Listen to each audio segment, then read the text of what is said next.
Hi there. I have two questions that were asked about last night's homework, angles outside on and inside the circle. The first one is number 7. It's asking you to find the value of x. Well, they are first telling you that the arc of AB, AC, and CB are in a ratio of 3, 3, 4, which means you're going to have some value. We're going to call him y since we already have an x in this problem.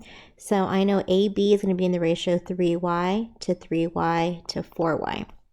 Remember, that means that it was simplified by some number and it reduced to 334. We got to figure out what the original values actually are. So again, all around my circle, it's 360. So I'm going to have 3y plus 3y plus 4y, and all of this is equal to 360, which gives us 10y equals 360. So I know that y is equal to 36.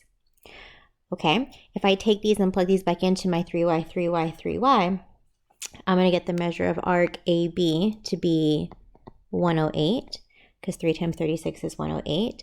And this guy here is also going to be 108. And my 4y is now going to give me 144. So I know the measure of arc BC is equal to 144. All right, so how does that help us?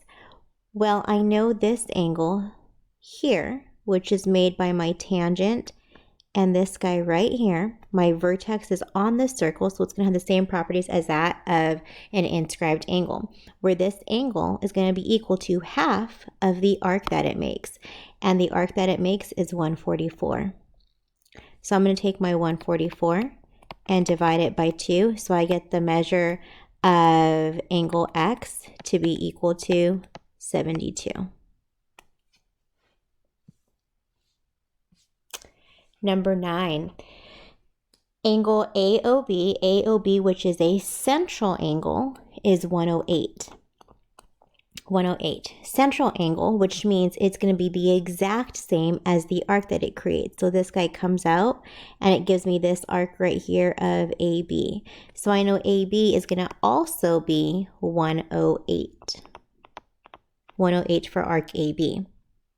My question's asking to find the measure of angle ABC. ABC, my vertex is on my circle, so just like an inscribed angle, it's going to equal half of the arc that it opens up to. So this angle opens up to this arc right here at 108. So to find this angle, it's going to be half of this arc. So I'm going to take 108 and divide it by 2, which is going to give me 54.